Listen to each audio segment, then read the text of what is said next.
Hello, welcome back to another video. My name is Gemma and today is a very exciting day. We are going to talk about the absolute best books that I read in 2024 and it was a pretty solid reading year for me. I've read 142 books this year, which is quite a lot, and 23 of them were 5 stars, so that is 16%. So yeah, I am chuffed with that. So I was gonna make this just fiction, but 3 of the 5 stars on out of my 23 were non-fiction books. So I'm gonna just give them a separate little space first and rank those 3 non-fictions. I mean, to get 5 stars as a non-fiction is a pretty impressive feat, right? And then I will talk about the other books. So there are 20 other 5 stars. One of them was a reread, so I'm not going to talk about it. It was The Twits by Roald Dahl, which I read to my 5-year-old. So I'm not going to include that in my rankings.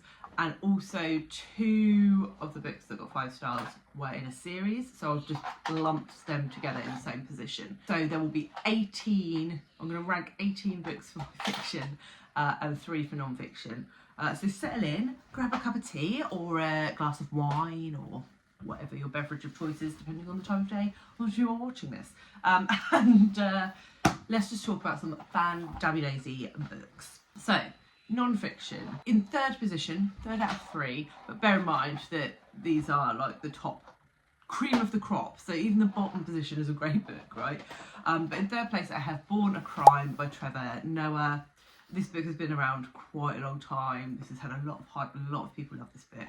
But this is almost a series of essays where Trevor Noah sort of reflects back on his childhood growing up in Africa with a black mother and a white father, which at the time when he was born, sort of just before the end of apartheid, was illegal in South Africa. It was a crime, the name of the book.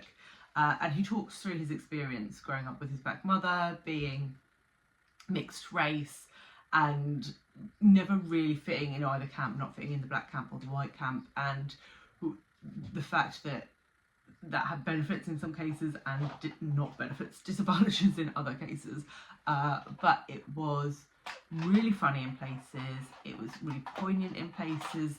The last story essay that Trevor Noah tells in his book is pretty explosive, and it's one of those that you just can't put down, and it was really readable, like super readable. You just flew through it. So yeah, I think I might be the last person on the planet to read it, but if I'm not, and you are in fact the last person on the planet to read it, then you should definitely give it a go. It's worth the hype. In at 2nd position I have Intervals by Marianne Brooker. So this was nominated for the Women's Prize for Non-Fiction, and actually that prize last year introduced me to a lot of excellent non-fiction, and I'm really excited to see what is on the list this year. But Intervals follows Marianne as she is looking after her mother. Her mother has an illness, MS, I think, and it's about her experience as her mother's health deteriorates and her mother wants to end her own life, but the legal system in the UK does not allow for that, and so her mother is forced to stop eating and drinking. That's the only way that she can end her own life, end her pain. It also talks about the financial strain of a long-term illness like that on both Marianne's mother, but also on Marianne as a support system for her. And it was, I mean, it's one of those books that makes you really angry at the system. You feel like these things, these cases, these things that are affecting people are just swept under the rug, and we don't see it in mainstream media, and we don't really talk about it, and it should be really high on the priority list, particularly for politicians and people who can change law. And it's a really hard read, and I think Marianne Brooker was so incredibly brave, and yeah, she just, it breaks my heart. It's a really heartbreaking book, but I think it's a really important book to read. But yeah, I loved it, and it's really left an emotional stamp on my heart, and I think a lot more people should read it for sure. Then my favourite non-fiction of the year was Matrescence by Lucy Jones, also nominated for the Women's Prize for Non-Fiction. Actually, I don't think either of these make it to the shortlist. I'm not sure that they did, which is a travesty. But Matrescence is super interesting. It's sort of part memoir, part science book, and it looks at Lucy Jones's experience as a young mother, and the sort of social, cultural pressures and influences on that. But it also looks at the physiological changes in a mother's brain, in the way that a mother works basically differently to like a non-mother. It does also look a little bit at fathers as well, and how their perception of things changes. I just thought it was really interesting looking at the fact that a woman, her whole brain changes when she has a child. It's a physical change as well as like the mental, emotional, social, cultural, financial changes that occur. There are physical changes that happen to a woman's brain after she has birth, and it was really interesting, and it brought up a lot of really poignant points about the whole women are expected to do everything sort of narrative that we have these days. Women should work, and women should raise their children, and women should do this, and women should do that. Women should be able to do all of the things, but they should do it without asking for any help, and with a very limited support system.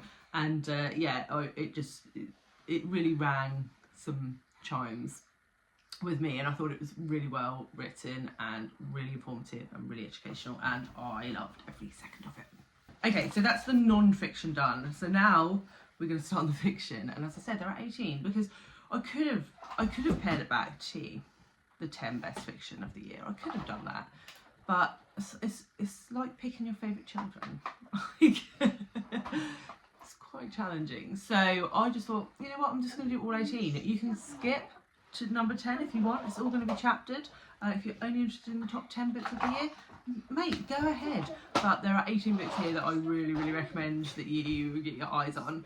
I'd also love to know, as I'm going through, how many of these you have read, and if you agree, and whether you're going to pick up any more. So yeah, keep a tally, because there's some pretty popular books on here. So yes.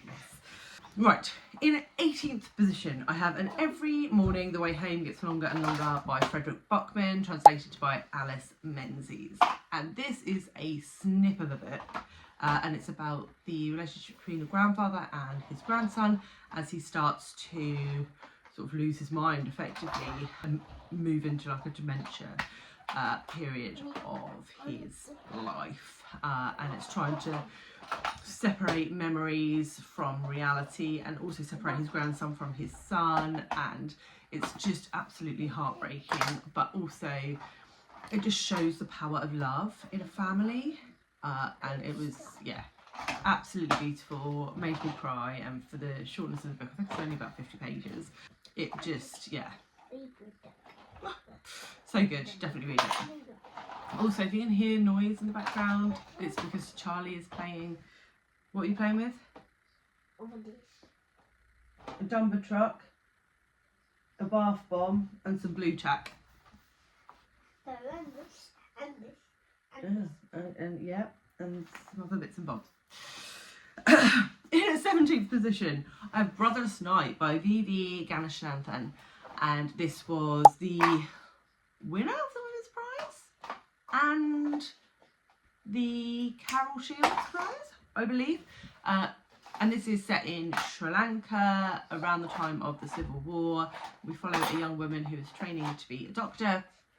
She has several brothers, I can't remember how many, and we sort of see what happens as they get embroiled in the Tamil Tigers or not, and her friend sort of gets involved, and it's just, we sort of see this tug of war between in the community, but also within the main character as she grapples with what it is to do no harm. Should she save the life of an enemy, knowing that that enemy will potentially kill her family. Should she save the life of a Tamil tiger, knowing that they're going to go and kill other people? Like, where does do no harm start and stop for a medical professional? And it was really interesting. It was really well written. The characters were great. There was this high tension level all the way through the book, and yeah, cannot recommend highly enough. And I expect I'll see this on several best books of the year lists. In at 16, we have And So I Roar by Abby Dare. So this is the sequel to The Girl with the Louding Voice. Yes, you do need to have read The Girl with the Louding Voice before you pick this up. So I can't tell you so much about the sequel, but the original is following a young girl, Adani. She lives in Nigeria, and she is sort of wedded off to an older man as his third wife. And all she wants is an education, and she wants to be a teacher. And we sort of see her grappling with this and trying to escape her situation. She lives in a little village, and things happen and situations change, but she continues to strive for this education. And then in the second book, it picks up from almost immediately the moment that the first book ended, but it sort of then grows on themes, and we have one of the characters from the first book come in as a point of view in this, and it looks a lot at climate change as well, and the effect of that in the villages and how that impacts the people, particularly the girls who are living there. And it was just really, really fantastically done. And it was the sequel I didn't know I needed, but I definitely did need it because it was just fantastic. Definitely go try both of these books if you haven't tried them. In at 15, I have The Murder of Roger Ackroyd by Agatha Christie. Had a little mind blank there. And I mean, Agatha Christie needs no introduction, right? And this is one of her more famous books about the death of a guy called Roger Ackroyd. And I love this. I think it must be from closer to the end of the series because Poirot has retired, but it's sort of drawn into this murder as it occurs in the village where he is chilling out. And yeah, it's lots of twists and turns. I tried and failed to guess the murderer many times. And it was just a really rip-roaring time, I would say. So yeah, really loved it. In at 14th, I have another book in the series. It's Empire of Gold by S.A. Chakraborty. This is the third in the series, the City of Brass series. I can't remember what the name of the series is. Anyway, and this is a fantasy series which is set in sort of Egypt and the Middle East, using Egyptian and Middle East mythology, and we follow a young girl who accidentally summons a jinn warrior. She is sort of a bit of a trickster, and she is a little bit of a thief. She's just doing what she can to survive, but she, actually similarly to Adani, she has sort of this passion for medicine and healing and all of those sorts of things. So that is like her drive, but because she is an orphan, fending for herself in the streets of Cairo, that's not really an option for her. So she summons this jinn warrior. He sort of sweeps her off to the City of Brass, and we sort of understand that there's this magical world sort of beneath the surface, and that our main character has some significant relation to everything that's going on. We have other POVs as well, so the jinn and also the prince of the city, and so we see these three characters as they change and evolve over the series. And the Empire of Gold is the final one, and sometimes the final book in a trilogy can let you down, but this absolutely did not. It was high impact, and it ended in a way that I thought was relevant and right for the characters involved, even though maybe it wasn't how I wanted it to end, but it was the right way to end. That makes sense. So yeah, love that. Definitely give that a go if you're into sort of fantasy. It's really good. Right, in at 13th position we have Cherie by Jo Ann Beard, and this was another snip of a book and really packed a punch. And it's sort of auto-fiction. It's based on a real That's Charlie's little hand. Do you want to come sit up here? Quiet though. Oh. You hold my book for me. So, it's based on a real event, but it's a fictionalised account of what Beard thinks will have been going through this woman's mind. And it's about a woman who opts for suicide, assisted suicide, because she has terminal cancer. And it's about the thoughts going through her mind as she prepares for that, and how she imagines her family to be feeling, and also like her experience with terminal cancer. So it's a pretty dark, pretty deep book for very short page numbers. I think it's only about 100 pages. But man, does it pack a punch. So yeah, would highly recommend. And interesting that I've read that in the same year that I've read Intervals, because they're very similar thematically, and it's clearly something that I'm interested in learning more about. So yes, recommend. In at number 12, we have Women and Children by Tony Birch. So Tony Birch is shaping up to potentially be one of my favourite authors. This is the second book of his that I've read. I only discovered him in 2023. And this is his most recent novel. Tony Birch is an Indigenous Australian author, but this book is not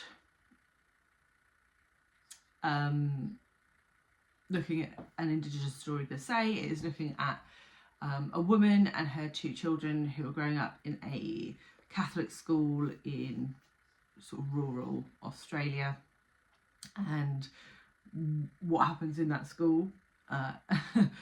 You can probably make some assumptions on what's happening in a Catholic school in I think this is in like the 50s or the 60s. And also about this woman's relationship with her sister, who is in an abusive relationship. And I think the thing that warmed my cockles the most about this book, because none of the things that I've mentioned before are cockle warming. Right, Charlie, please stop.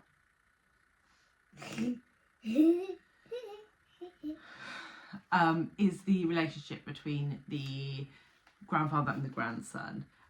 It was just really lovely to read. This little boy was having a really rough time at school, and over the summer went and spent most of his time with his granddad, sort of clearing the garden out, going to the scrapyard, and it was just really heartwarming. And we saw the grandfather struggling with things, and yeah, it was so good. Just read it. Just read some Tony Birch. Do yourself a favour and pick up some Tony Birch, because he is awesome. In at 11th, and we have The Blinding Knife by Brent Weeks, which is the second in a fantasy series. So getting on to some fantasy this year, which I always love. This is the second in the Lightbringer series, which is just brilliant. I have the third one ready to go. In this world, it's a world where some people in the world can change light into magic powers. So for example, they can change blue light into like solid objects or whatever, and some people have the ability to sort of change one colour, some two, but the Prism, who is like the military lead of the world, he has the ability to change all of the colours, or to use all of the colours, I should say. So there's this colour-based magic system, multi-perspective. We're looking at both sides of a conflict because we're following perspectives on both sides, and yeah, it's just really good. If you like political fantasy, if you like interesting magic systems, if you like multiple perspective, then absolutely this is the book for you. I love it, and I cannot wait to go on to the third one. Okay, apologies if the setup angle, whatever, is a bit different. I just have to go sort Charlie out. Now I'm back with number 10, which is The Echoes by Evie Wilde. And this is one of the last books I read in 2024, so that's always delightful when that happens. And this looks at, so it's the life of a woman, and it's told from different perspectives and time frames, and it opens with her husband, who is a ghost, not sure how he died, and sort of watching his, sorry, not wife, girlfriend, in this flat, and then we sort of flash back to her past, growing up in rural Australia, and traumas that may have happened in her childhood. We look at various other characters that are involved in her childhood, so we get perspectives from her sister and her mum and different people who were part of her life, and it was just so cleverly put together. We've got sort of the time frame when her boyfriend has died, then we've got sort of straight after in a flat in London, and then we've got this like historical time period from her childhood, and we keep like flitting between the two and sort of come to see how they're interconnected and how all of these things have had an effect on our main character's life. And it's just so well done. It's quite quiet. It's quite difficult actually now I'm sat here to try and sum it up in a nutshell, because it goes off in all different directions, and it's quite short, but I just loved it. I was just completely entranced. The writing is the kind of writing that just sucks you in and makes you want to know more, and it gives you just enough detail to make the story come alive, but not so much that you're bogged down in it. And it was so brilliant. I can't believe more people aren't talking about this book, whether it's just that they haven't picked it up yet or what, I don't know, but this has women's prize potential written all over it, and I can't wait to see more people pick this up, because it was so good. In 9th place, I have The Obelisk Gate by N.K. Jemisin, also a fantasy book in a series. So yeah, lots of fantasies. This is the second in the Broken Earth trilogy, which is set in a sort of almost post-apocalyptic world where sort of massive like climate things happen every sort of now and again, that they call a 5th season, where it almost makes the planet uninhabitable, and we follow a couple of characters in this as we sort of come to understand the world and the magic system, and how people with magical abilities are ostracised, and it looks at that sort of discrimination against minorities in a culture and how they can rise up against that. And it's just brilliant. I can't wait to read the last one. I'm hoping to read the last one very soon. But yeah, highly recommend the series. So good. Then in 8th position, I have Blessings by Chukwuebuka Ibe. This is Nigerian fiction, and it tells the story of a young boy who is growing up in Nigeria and starts to sort of feel like he may be gay, and his father starts to feel that too and sends him off to an all-boys boarding school. Interesting choice. And we follow this boy's life really from childhood through to adulthood, and what it's like to grow up gay in Nigeria, and the effect that it has on his parents. We always also get his mother's perspective in this, and that is really quite heartbreaking. And yeah, I adored this book. It was brilliant, and the main character, you're just rooting for him. He is an imperfect person, but you just want him to succeed, and you just like, he goes through so much, and he doesn't always make the best decisions, but you just love him. And yeah, I really enjoyed this one. Another one that I would have thought would have more hype than it's getting, because it was amazing. Obviously, because it is number 8 on my list. Moving to 7, and we have the 2 books that are in a series, and that is Saga.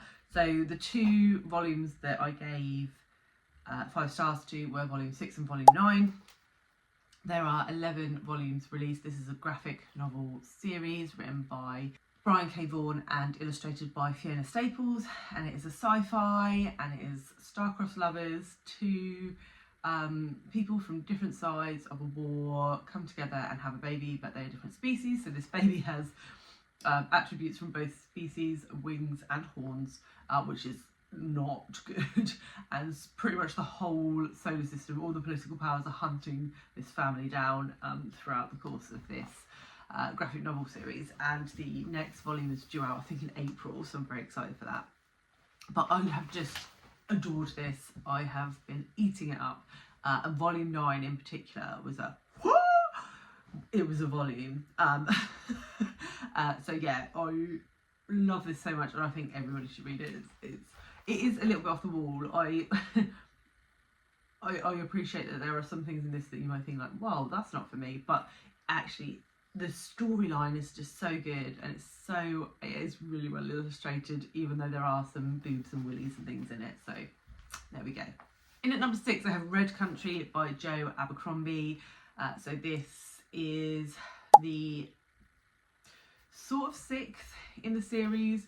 So Joe Abercrombie has written a grimdark fantasy series, and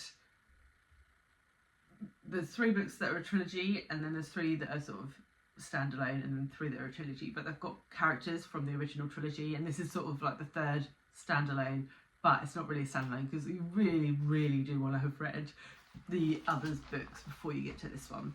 And this is set almost in a like Wild West environment, and yeah, I won't say too much about it because some of the characters come back from the original trilogy, and I don't want to spoil anything.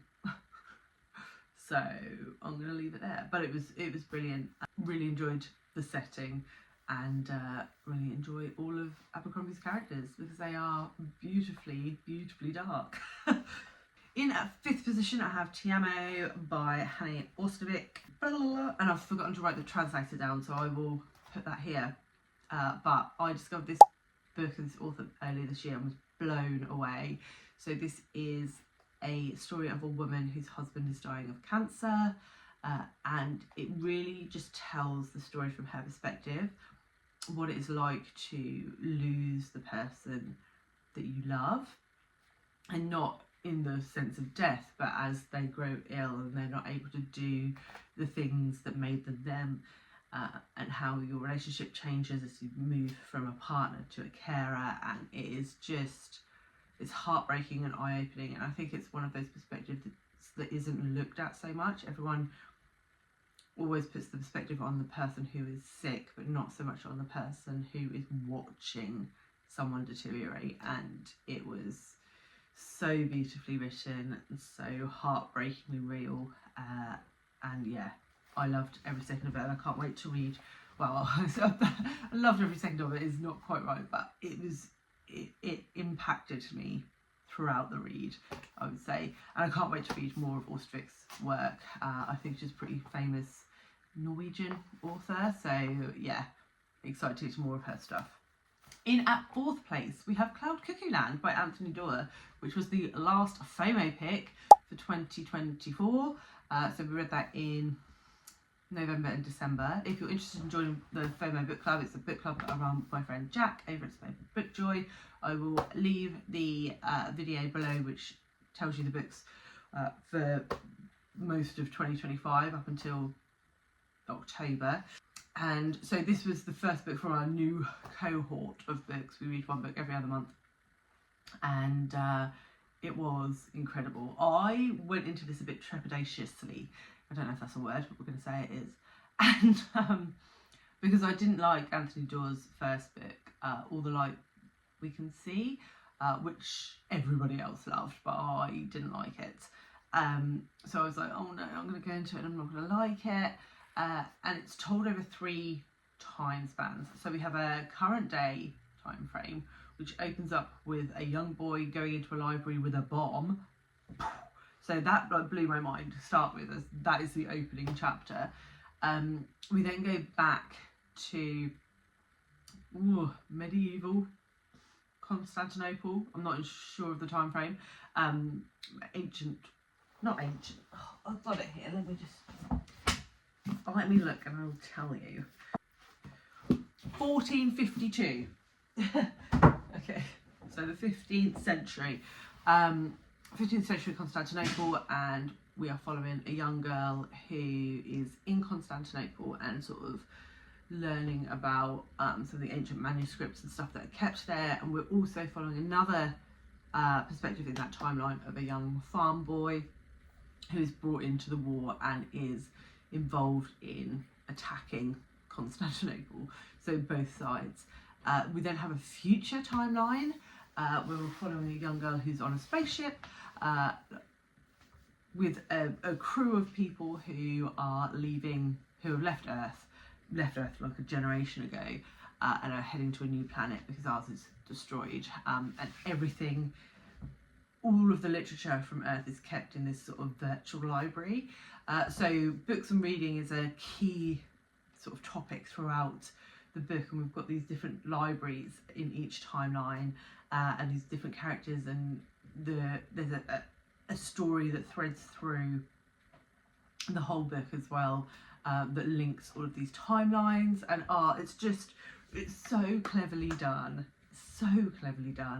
and so beautiful and lyrical, and you just love these characters, and it's just excellent.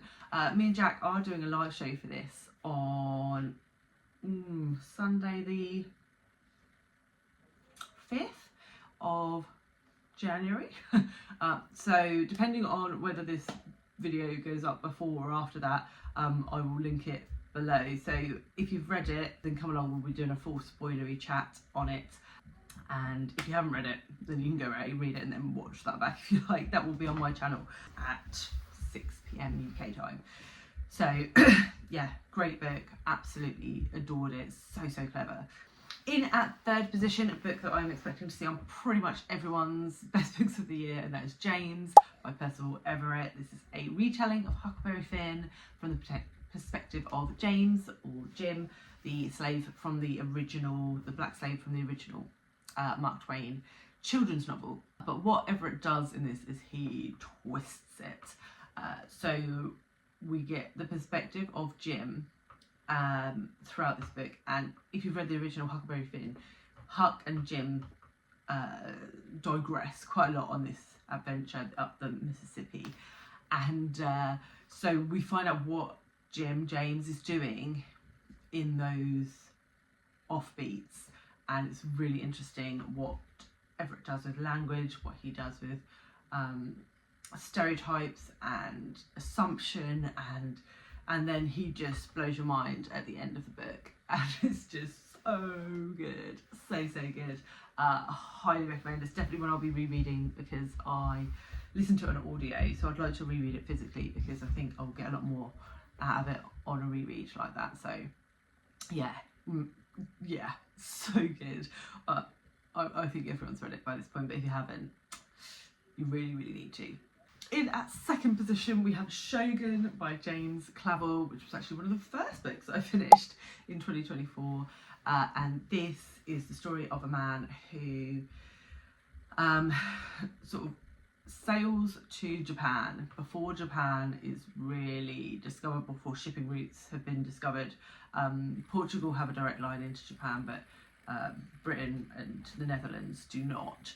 And so he sort of washes up on this beach in Japan and is taken in by this village, and he sort of starts to understand the political environment that he is in. The emperor has died and his young son is due to inherit, and there is some sort of tensions between different factions that are sort of tasked to protect him, and Shogun is a military lead, sort of equivalent to the emperor or slightly below the emperor in times of peace, but sort of can trump the emperor in times of war. So that is what the Shogun is, and yeah, it's a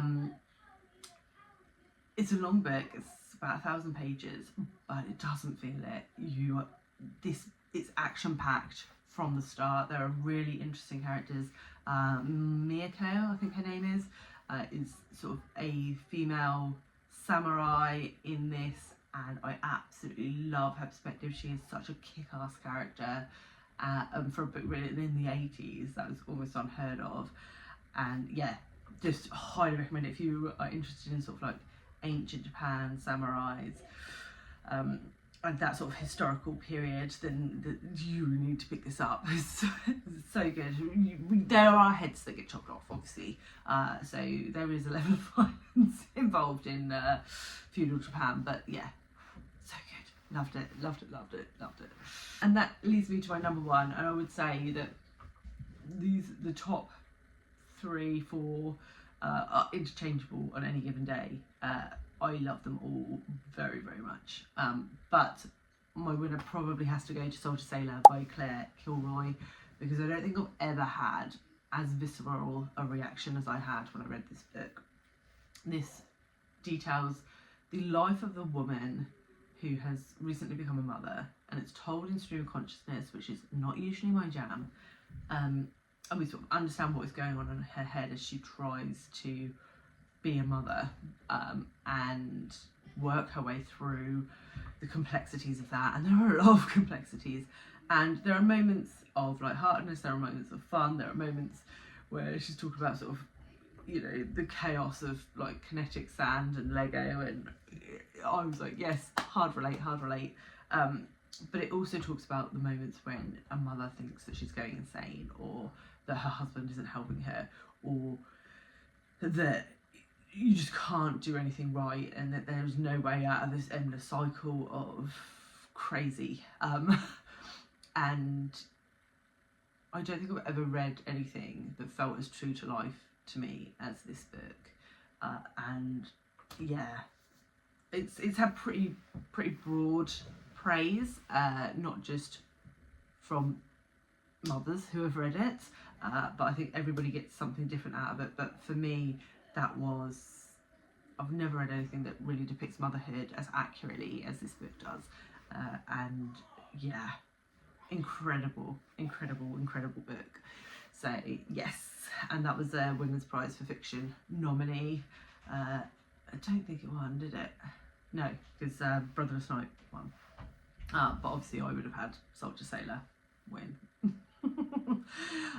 But yes, those are the 18 best books that I've read this year. There are quite a few of them. I would love to know, like I said at the beginning of the video, how many of these that you have read.